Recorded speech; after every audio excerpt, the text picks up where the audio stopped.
Y así nos vamos a presentar nuestra columna de hoy, Lucas.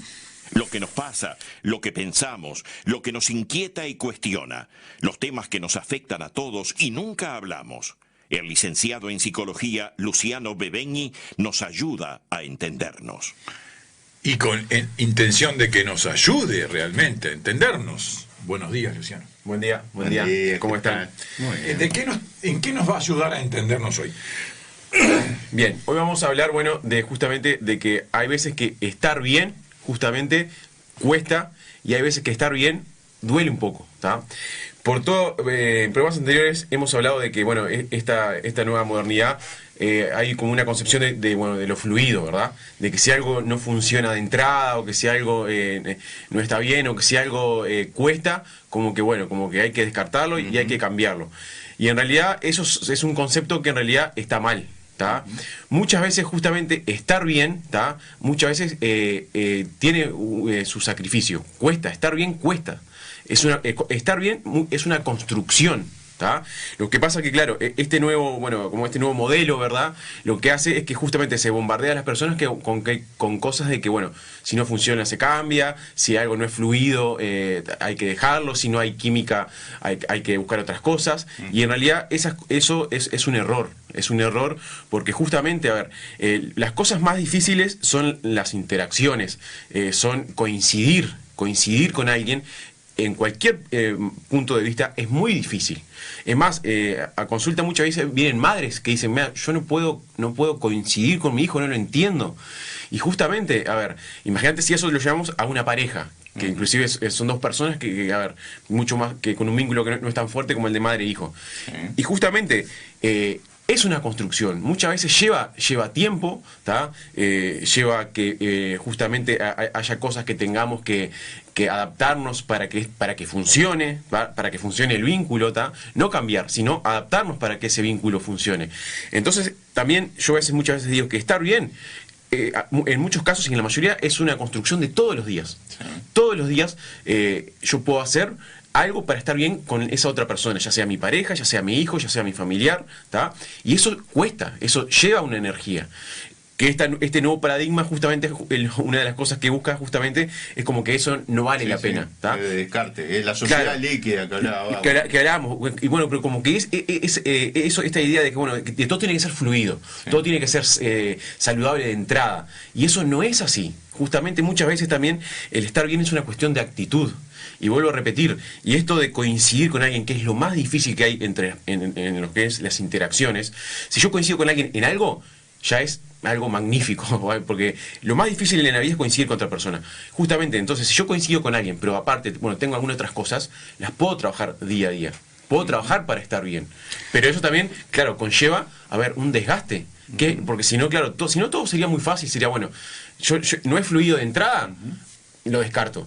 Y justamente ese concepto, esa idea de fluidez no es tan así. El que sea fluido muchas veces, o la mayoría de las veces, no pasa, porque también la fluidez se va dando cuando dos personas se van destrabando, cuando dos personas se van conociendo, cuando dos personas tienen experiencia, cuando una madre empieza a entender a ese hijo, cuando ese hijo también empieza a entender a esa madre. Y ahí también se empieza a dar una fluidez que antes no había. Pero justamente eso también se puede ir construyendo. No todo va a ser, porque hay una idea como que se ha romantizado esto de que si no es fluido de entrada, si no sirve de entrada, se descarta. Y eso no es así, eso no es así. Ahora, nuestra educación no tiene un déficit en materia de formación en comunicación, porque la comunicación, que es la base del relacionamiento humano, ¿no? La aprendemos desde que nacemos, vamos creciendo en casa, que es el primer ámbito comunicacional que tenemos, y después vamos a la escuela, donde empieza formalmente la educación y otro tipo de comunicación con el afuera, ¿verdad? Pero no nos falta de alguna forma una educación comunicacional diferente, más empática, más que nos enseñe a tener una escucha activa, a ser más saber ponernos en los zapatos del otro, combatir un poco el ego, porque el ego muchas veces nos ciega, ¿no? Nos hace dueño de la verdad, y la verdad nunca es única, sino que es una construcción colectiva, ¿no? Sobre el mismo celular vos vas a ver una cosa y yo voy a ver otra, Entonces, no hay un problema de comunicación negativa. La otra vuelta estábamos conversando con Ernesto de este tema, ¿no? ¿Cómo somos los uruguayos? ¿Somos optimistas o somos pesimistas? ¿Vemos una oportunidad o vemos una calamidad ante una situación?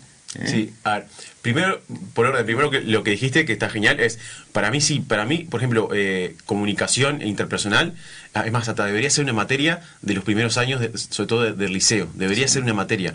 ¿Por qué? Porque comunicarnos bien con otras personas justamente hace que la mayoría de los vínculos sean saludables y que muchos temas se resuelvan. Sí. Y justamente, a ver, una de las cosas que nos está faltando es comunicarnos bien. Sí. Y para comunicarnos bien yo tengo que estar dispuesto a comunicarme, a hablar, y la otra persona, que también es lo que muchas veces falta, porque en este mundo de rapidez y de tiempos que son aceleradísimos, tiene que también estar dispuesto a ayudarme, a escucharme. En uno de los talleres de suicidio se hablaba, bueno, a ver, si vos vas a una persona que está mal y la querés escuchar, ojo, porque tenés que estar dispuesto a tener ese tiempo para escucharlo, porque si no, no sirve de nada. Si no, esa otra persona se da cuenta que en realidad es como todo, que lo estás escuchando por un tema social. Sí. Entonces, claro, la comunicación, una buena comunicación es vital.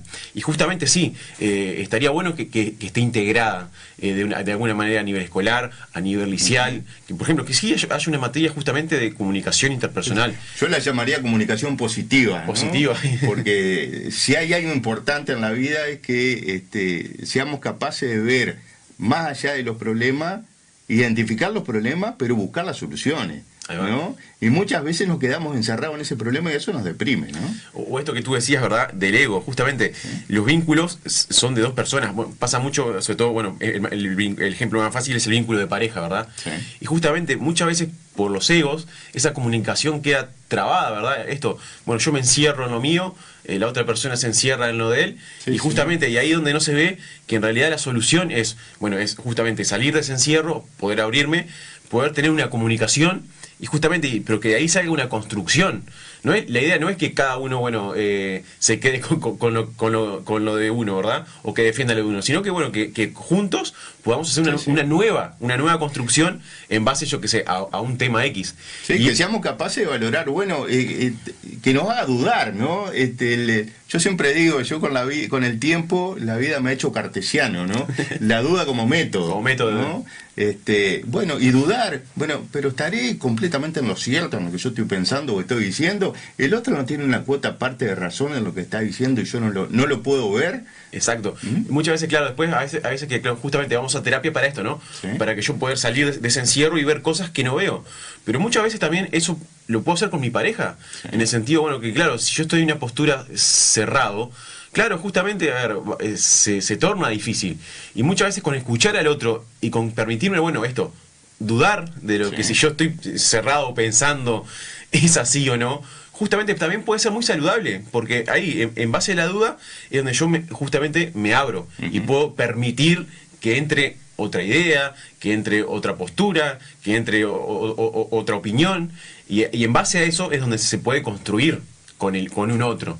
Porque si no, claro, si yo estoy cerrado completamente con lo mío, con mis verdades, esto así, en un vínculo de a dos, lo más probable es que justamente que ese vínculo que no funcione, o que el vínculo se torne justamente de una forma unidireccional, sí. Y ahí tampoco sería saludable. Y también con lo que tú dijiste también, que eso es muy bueno.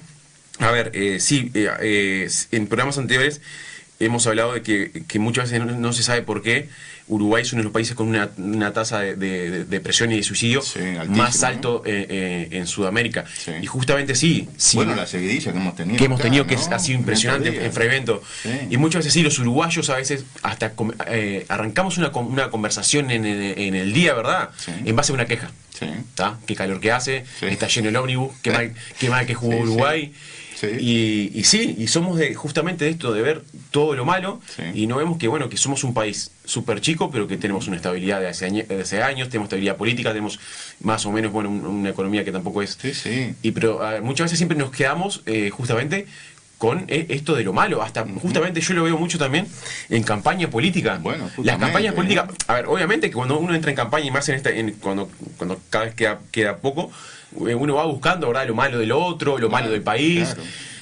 Pero esa campaña justamente es una campaña, si vos te puedes analizarla, es una campaña basada en lo negativo, Sí, tanto claro. de los otros Claro. como del país, o si no de lo mío, de tratar de defender, o sea, y sí, y es una campaña muchas sí. veces basada en lo negativo, cuando tampoco tendría por qué ser así. Tampoco tendría por qué Sí, ser bueno, así. pero parece que y esto lo vivimos nosotros a diario en este programa, que nos dedicamos al análisis político, ¿verdad? Parece que lo que atrae voto es lo... Sí, es la destrucción y la crítica del otro, y no ser capaz de reconocerle una cosa, aunque sea al adversario, ¿no? Pero es que yo y creo eso que- no es una debilidad. Al contrario. Creo que es al revés. Es un factor de honestidad, decir, bueno, porque como en la vida, todos hacemos cosas bien y cosas mal. Y los gobiernos exactamente igual. Hacen cosas bien y hacen cosas mal. Pero es que justamente... ¿verdad? Entonces, no podemos poner esas posturas radicales de no concederle reconocimientos al otro en determinadas cosas, ¿no? Porque yo también, cuando me tocó o cuando me toque, voy a transitar por lo mismo. Es que si algún equipo de campaña, ¿verdad? O algún equipo político iría por este lado, por el lado de la campaña positiva, atraería muchísimos votos. Esto de no hacer la campaña comunicacional negativa, no decirle, no, mira, sí, por ejemplo, el del frente tuvo muchas cosas buenas.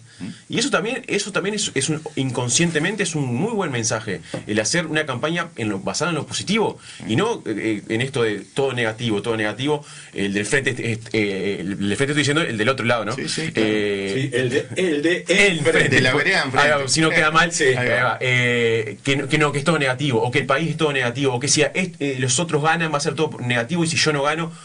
Y justamente si una campaña se haría de una forma positiva, reconociendo, por ejemplo, todo lo bueno que tiene otros partidos y no el mío, todo lo bueno que tiene este país, todo lo bueno que tuvo, ¿verdad?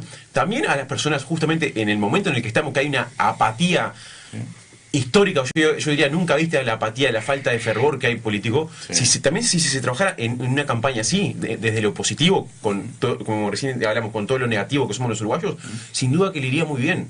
Le iría muy bien porque justamente es otra cosa, es un mensaje positivo. Y esto que decíamos, ¿no? El uruguayo se levanta quejándose, arranca una comunicación quejándose, qué calor que hace hoy. Bueno, justamente si un día una campaña se enfocaría en lo positivo, también le iría muy bien. El tema justamente también cambiar, ¿no? Sí, sí, que es lo más difícil. Que es lo más, y por eso, y esto también, estas campañas o todo eso, justamente van tendiendo a que el uruguayo sí sea negativo. Por eso es que hablamos de que muchas veces no se entiende sociológicamente por qué en el Uruguay hay tantos niveles de depresión y de suicidio. Bueno, justamente es por esta comunicación negativa que hay desde un arranque. Luciano, a ti que te gusta analizar la psicología política, hay un partido político, concretamente el Frente Amplio, que durante 40 años utilizó el no dentro de sus eslóganes políticos, y eso le dio un gran resultado. En esta campaña no está utilizado el no, es la primera vez que no se utiliza el no, pero ha habido 3 momentos de la campaña. En el primer momento, durante la interna, el hoy candidato a presidente llegó a decir que el Uruguay se caía de pedazos, lo dijo acá en Fray Ventos, Sí. y fue spot de campaña. Luego, cuando gana la interna, dice que la mayoría de los uruguayos quieren continuidad con cambio y que él quiere encarar ese cambio. Pero que quiere continuar. Claro, que quieren encarar ese cambio en la continuidad. En la continuidad. ¿Por qué? Porque la mayoría de los uruguayos quieren continuidad. Pero hace 48 horas, o concretamente ayer o anteayer, dijo que en el Uruguay estos 5 años han sido perdidos. Y sin embargo representa una fuerza que, según las encuestas de opinión pública, está desde el 60% de algunas al 44, 43, 42 de otras. Es decir, esos discursos parecería que solidifican la tendencia de ese candidato, lejos de perjudicarla. Y los que hacen campaña positiva, con propuestas, con buscar bajar la espuma, parecería que no son tan exitosos en las encuestas. Y parecería. Bueno. Parecería. Ahí está. Parecería. Entonces, me parece, porque nosotros lo hemos discutido mucho con Ricardo, lo hemos conversado mucho con Ricardo, y parecería que acá hay 2 planos, lo que parece y lo que va a ser. ¿Tú coincidís con eso? A ver, sí, esto que hablamos está genial de lo que parece y lo que va a ser. Sí. Yo creo que esta va a ser una de las elecciones más difíciles justamente para predecir lo que va a pasar. ¿Por qué? Porque hay muchísimos factores. Primero la apatía, un electorado joven que no tiene interés ninguno ni siquiera por... Y vos ahí cómo me dice eso si los jóvenes ni siquiera se acercan, no tienen ni idea porque no quieren, no les interesa. Y eso Y son un lote y son, votante, y son, ¿no? Son y como son- y claro, 200.000, creo, ¿no? Más allá de que verdad de que Uruguay es un país más bien envejecido que joven, pero a ver, igual... Casi el 10%. Casi el del 10%, sí. Pero justamente, a ver, históricamente siempre lo que se concebió en política era que lo que atraía votos era remarcar justamente los errores, ¿está? Donde muchas veces, sí, porque un tema de, bueno, también de cultural y también de capacidad de la población, ¿verdad? Justamente, a ver, eso también depende mucho justamente de cada sociedad. A ver, si yo soy un elector y analizo, por ejemplo, esto que tú recién has dicho, lo primero que voy a ver es que no hay una concordancia, primero, justamente discursiva, ¿no? Que hay diferentes, vengo y voy. Después, a ver, otra cosa, a mí me gustaría justamente que todos los candidatos, justamente esto, a ver, una idea de continuidad positiva. A ver, si yo quiero que mi país esté bien, y si hay algo bueno, la idea es que también que todos lo remarquen, mira, esto está bien. Bueno, pero yo ahora quiero seguir en base a esta continuidad que está bien, con mi impronta, vamos a decir. Y eso estaría genial, eso sería positivo. Si no, esto es como que cada 5 años se cambia todo y se vuelve, y vuelve otro. Y en realidad no, justamente lo positivo sería ver las cosas buenas que se hicieron en cualquier gobierno y reforzarlas. El tema también es cómo lo comunicamos, ¿verdad? Cómo le llegamos a la gente con esto de lo positivo. Porque si no, claro, si no es como que queda como medio, queda como débil, ¿verdad? Justamente, Sí. Y no queda como un candidato fortalecido. Ojo, muchas veces también porque el electorado lo malinterpreta. Porque claro, muchas veces también esto de demostrar que el otro hizo algo bien y que yo lo voy a continuar es excelente, pero también el electorado tiene que estar capacitado políticamente para verlo. Y bueno, muchas veces, como vuelvo a decir, por eso es tan difícil esta elección, porque por muchas cosas va a ser muy, muy impredecible. Y para mí también va a pasar mucho de esto, que va a llegar el día de elección y va a pasar por primera vez, puede ser que pase algo de lo que no se haya medido. Por eso creo que se haya percibido en los por eso, estudios. exactamente, las encuestadores en estas elecciones deben estar. Debe ser el nadie momento se más. juega, Nadie ¿viste? se juega porque. Nadie. Hay algo de la ciencia política que dice, cuando usted arranca una campaña, arma un discurso y lo continúa, sea como sea, hasta el final. Hasta el final. Sabiendo que va a ganar o sabiendo que va a perder. Porque si usted lo cambia, es catástrofe. Ahora, es catástrofe electoral, Sí, ¿no? sí. Por eso se dice que no se cambia el caballo en el medio del río, ¿no? Todos los cientistas políticos le dicen lo mismo. Sí. Ahora, sin embargo, vemos candidatos que han generado dos cambios, o tres cambios discursivos importantes, Sí. y parecería que su masa, su base electoral no se ve afectada. Por eso digo parecería, porque la verdadera la verdad se va a saber el 27 de octubre. Y si no generó ningún cambio, entonces la que cambió fue la sociedad. Exacto. Y también ahí te das cuenta que justamente la que cambió fue la sociedad. Porque justamente esto que tú dices, que hasta hoy que hasta se puede dar un cambio, 2 cambios, hasta 3 cambios, hasta discursivos, ¿verdad? Sí. Y justamente hoy puede pasar. ¿Por qué? Porque lo que cambió fue la sociedad. Y ahí es donde vos ves que justamente, por ejemplo, el seguimiento político es muy chico. Porque también esto de antes, yo voy con esta postura y la defiendo de acá hasta que llego, ¿por qué era? Porque yo tenía un electorado que me seguía, que me decía, claro, y que me seguía. No, vos dijiste esto cuando arrancaste. Y ahora si cambiás, el electorado lo sabe. ¿Y por qué pasa esto de que hoy por hoy justamente hasta los candidatos pueden cambiar dependiendo del momento? ¿Saben por qué pueden cambiar dependiendo del momento? Y saben que no van a tener consecuencias porque saben que hay un electorado que no lo sigue firmemente, ahí va. Que dice, no, pero Ahora, vos dijiste esto, que esto, y ahora cambiaste. No, porque ¿saben por qué? Porque no hay ni siquiera ese seguimiento. Entonces se puede dar en un momento me sirve decir esto o lo digo, en otro momento me sirve decir esto o lo digo, y si capaz que a fin de campaña me sirve decir otra cosa, y lo voy a decir, ¿saben por qué? Porque no voy a tener consecuencias. Bueno, pero justamente sobre eso, yo a veces me pregunto cuando estoy preparando una entrevista o estoy buscando antecedentes para trabajar periodísticamente un tema. Y muchas veces los periodistas y los políticos también recurrimos al famoso archivo, ¿no? Para buscarle contradicciones al entrevistado.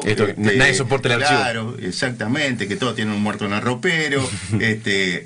Como la frase de Mujica, como te digo una cosa, te digo la otra. ¿verdad?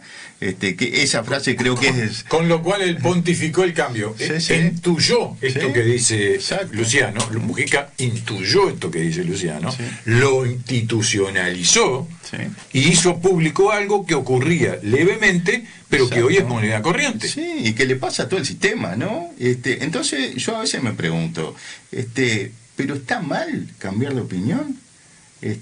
¿Está mal haber pensado, yo qué sé, yo a los 20 años pensaba políticamente una cosa, a los 30 empecé a pensar otra, y a los 40 y los 50 pensaba diferente también?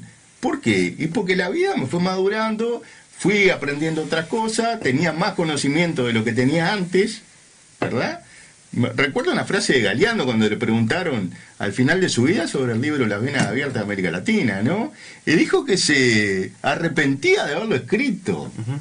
¿Por qué? Porque había cantidad de cosas que las desconocía, que era un ignorante en el momento que las escribió. Y mintió. ¿Verdad? Es que justamente Entonces, descubrió que los era- políticos, descubrió que era mentira. cuando los cuestionamos tanto porque se contradicen o cambian de posición, no es bueno, no es saludable decir, yo pensaba de tal manera en un momento y hoy pienso de la manera opuesta de pronto. Pero es que eso, por eso mismo, eso está genial, a ver, que se cambie, es saludable. Acuérdate que para la psicología cambiar es saludable, lo que no es saludable es encerrarme y seguir siempre igual. A ver, las personas vamos cambiando, ¿por qué? Porque vos no sos el mismo de 20 años, bueno, sos el mismo de 40, y cuando tengas 70 no vas a ser la misma persona. Sí. Entonces, claramente, si vos seguís, si vos sos el mismo y no cambiás en ciertas cosas, claramente no es saludable. Y sí, y un político estaría perfecto que vaya cambiando en ciertas cosas. Y no tendría por qué ser mal visto, al contrario, tendría que ser visto de una forma positiva. Y eso estaría bien, justamente. Ahora, políticamente muchas veces el gran capital que uno le escucha a los dirigentes es la coherencia,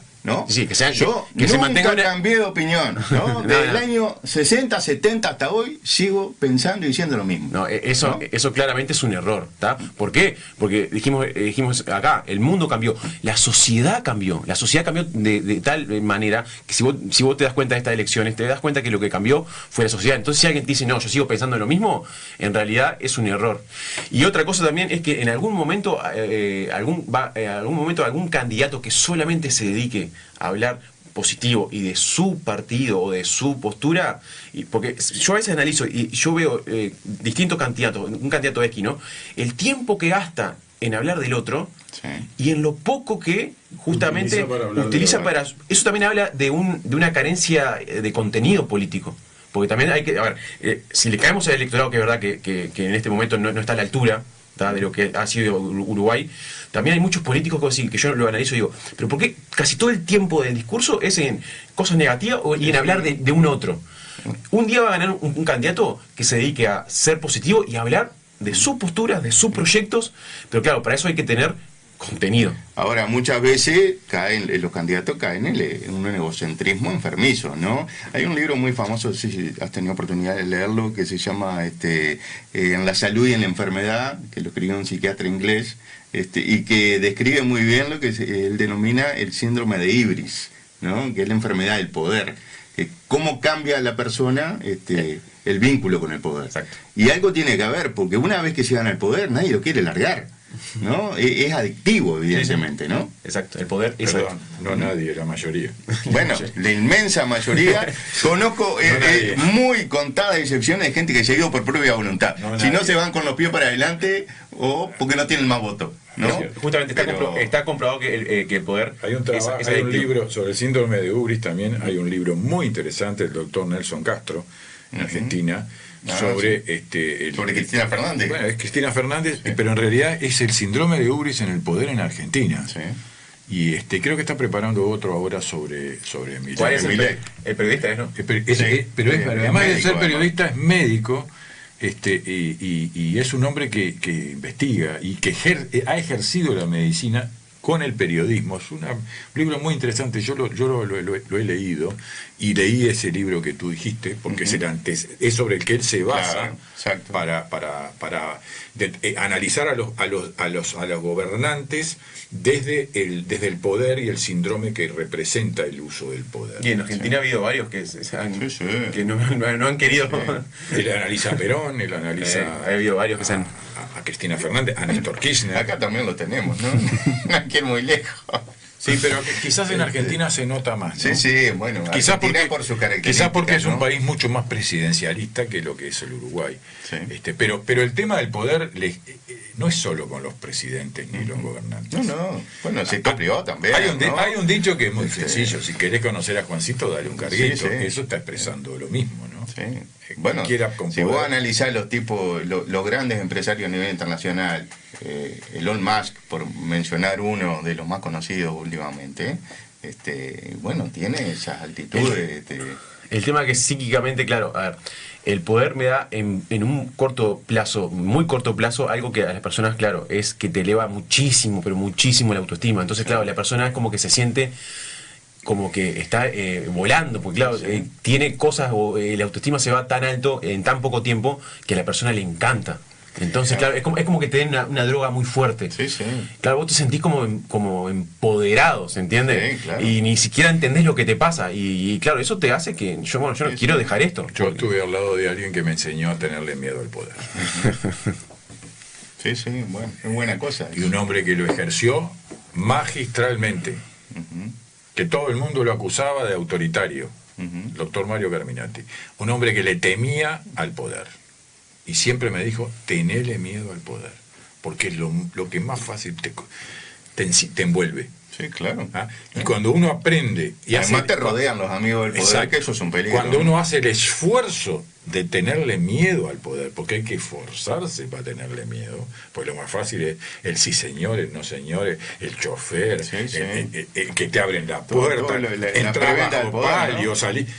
Muy seductor todo Creerse que todo eso es porque yo me lo merezco y no porque yo estoy de paso, cambia la cabeza de mucha gente. Sí. Yo reitero lo que aprendí en la vida: si tiene un cargo de poder, téngale miedo.